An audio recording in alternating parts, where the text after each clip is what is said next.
All right, so are you ready for this? Today we're going deep, really deep, into a case that's, well, disturbing is putting it wildly. We're going to try to understand the crimes of Lyndon Fitzgerald A Pace. name that might not ring a bell right away. Right, you might not know the name offhand, but what if I told you one of the places he burglarized was, get this, the home of Coretta Scott King? Widow of MLK Jr. Yeah, Pace's crimes, they were horrific, but for a while they didn't get a lot of attention. It's crazy, right? Even with that connection. Yeah. So we're talking Atlanta, late 80s. His victims were mainly elderly women, And there's even some debate about whether there's a fifth victim. which adds a whole other layer to this whole thing. For sure. And that's something we're going to get into, how these seemingly random events, when you look at them all together, well, they start to paint a pretty terrifying picture. Okay, so let's go back to 1988, set the scene. Pace's first known victim, Lula Bell McAfee, she's found in her home, 86 years old. What was it about the crime scene that really stood out to investigators? Well, the brutality of it, immediately. I mean, McAfee was found kneeling on her bed. She'd been strangled, and get this, they used her own bra and a rag. Oh my It God. wasn't some random act, this pointed to something much more specific, a very particular kind of rage, you could say. But right from the start, kind of a red flag, yeah. Huge red flag. It hinted at something personal, maybe even, a sexual element to the crime. And not long after, we have Maddie Mae McClendon, 78 years old, found by her own sister. But this scene was different, wasn't it? Yeah, at first it seemed like McClendon had died in her sleep. No signs of a struggle, really, except for a broken window. So how did investigators even correct this back to Pace? Seems like they could have easily missed that. Yeah, it could have slipped through the cracks, for sure. But these investigators were thorough. They noticed things, inconsistencies like that broken window that just didn't add up.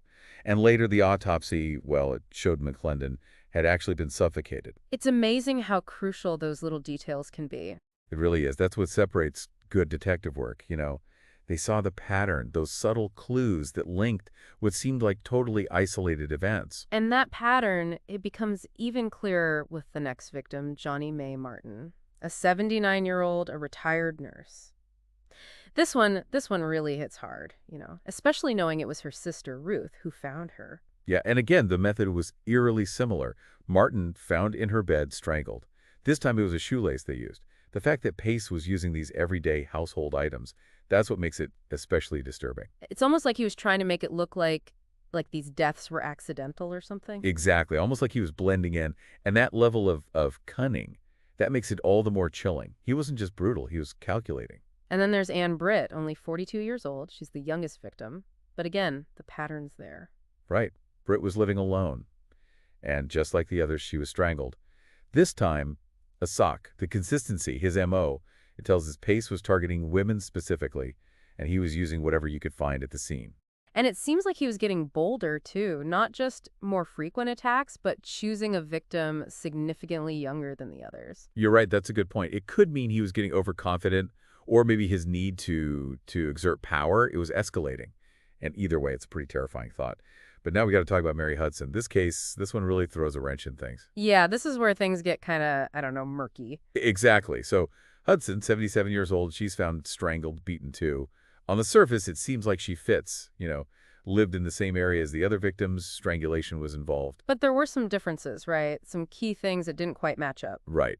Unlike the others, Hudson was found fully clothed, and there wasn't any evidence of sexual assault. So, is it possible Pace was still responsible? Or was this a totally separate crime? That's the big question, isn't it? It's a real ethical dilemma for investigators. You want justice, of course, for the victim, their family, but you can't let the pressure to solve the case, lead to a wrongful accusation. So how do you navigate that? It comes down to the evidence. You got to rely on the facts, not on assumptions. And in Pace's case, the breakthrough, it came from a totally unexpected place. His string of burglaries, he was already on their radar because he'd broken into Coretta Scott King's home back in 1990. Hold on, he robbed Coretta Scott King, actually stole from her home? He did. It seems he stole a radio. This detail really highlights the seemingly random nature of Pace's crimes. He wasn't just focused on vulnerable women. It's like he was opportunistic, taking advantage wherever he saw weakness. So how did these burglaries actually lead to his capture for the murders? Seems like a kind of long shot? You'd think, right? But it's a classic example of how crimes that seem totally unrelated can be connected. So Pace is arrested, October 1992, for a bunch of burglaries, Vine City neighborhood. During the investigation, they ran some DNA tests, and that's when it all clicked. His DNA, It matched the samples from the murder scenes. Wow, so it was the DNA that finally linked him to the murders. It was. And from there, things moved fast. The trial, it really put the spotlight on all the evidence against him. The prosecution had a ton of it, including that DNA evidence, which is pretty irrefutable. The defense, they tried to paint Pace as a convenient man, like a scapegoat. Interesting. So did they offer any other theories or point to any other suspects? They tried to suggest the evidence were circumstantial, that it didn't definitively prove he was guilty. They brought up Mary Hudson's case, how it didn't line up perfectly with the others. But ultimately, the jury didn't buy it. No, they didn't. March 1996, Lyndon Fitzgerald Pace, convicted. 4 counts of murder, 4 counts of rape, 10 counts of burglary, 1 count of attempted rape. Sentenced to death. It's a reminder that even those who seem untouchable, they can be brought down by their own actions. You're absolutely right. And the impact of these crimes, it didn't end there. Coretta Scott King, she was so traumatized by the whole experience that she actually felt she had to relocate in 2005 after a string of other burglaries at her home. Oh man, that's heartbreaking. It's like the ripple effect of Pace's actions. They extended so far beyond the victims themselves. Speaks to the trauma, the lasting trauma these crimes can inflict. It does, and it brings us back to that question we asked earlier. Could any of this have been prevented? Especially considering Pace was actually released early from prison in 1991 because of overcrowding. Exactly. It raises some serious questions about the unintended consequences of those decisions. I mean, how much did that early release contribute to these events? Could these women's lives have been saved? Makes you think about the whole system, right? Like, was it really working the way it should? Well, that's a big, complicated question. There's no easy answer. But it's definitely worth talking about. How do you balance trying to rehabilitate people with keeping the public safe? Right. What responsibility does the system have when someone like Pace, when they reoffend? It's easy to look back and say, what if? But, those are the questions that stick with you, especially with how brutal these crimes were. Yeah, absolutely. And knowing what we know now, it makes you wonder, how much did that early release really, really play a part in all of this? Could their lives have been saved? And what about Pace himself? Did he ever show any remorse, like during the trial or when he was sentenced? Not at all, no. Reports from that time, they describe him as, well, totally emotionless. Cold even. It's a chilling reminder that for some people, rehabilitation might not be an option. It's a tough thought. So as of January 2025, Pace is still on death row, kind of a stark end to a really terrifying chapter in Atlanta's history. But it feels like there are still so many unanswered questions. There are. And that case we talked about, Mary Hudson, her case, that one's particularly unsettling. Was she another victim of Pace? Or was it something else entirely? Yeah, that's the thing that's really stuck with me through all this. It's like a missing piece. It is. It shows how even with forensic evidence, with thorough investigations, sometimes there just aren't clear answers. So where do we go from here? What can we learn from something like this? I think it challenges us to look beyond just the individual, to think about the bigger picture, the systemic factors. Were there opportunities missed? Could things like better social support, could they have made a difference?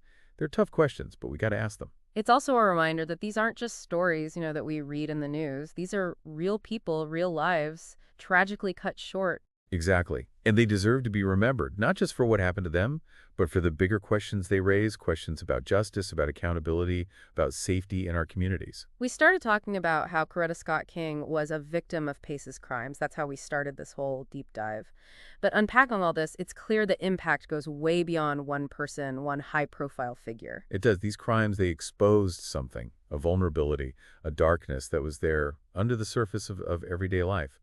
And we can't change what happened, but maybe by understanding it, by really looking at it, we can try to make sure these kinds of tragedies are less likely to happen in the future. So as we wrap up, I'm left feeling, I don't know, uneasy, I guess, but also determined to understand what leads to these things. It doesn't end here, this journey. There's always more to learn, more to find out. And that's the biggest takeaway, I think. We can't just turn away from the dark stuff. We have to engage with it, learn from it, and use what we learned to make things better, safer. And for everyone listening, maybe this has sparked your own curiosity. If you want to explore more, I'd encourage you to look into Mary Hudson's case. See what you find. There might be answers out there waiting to be discovered. Remember, every case, every story, it's a thread in a much bigger tapestry. And by looking at those threads, by understanding the details, we get a fuller understanding of the world around us.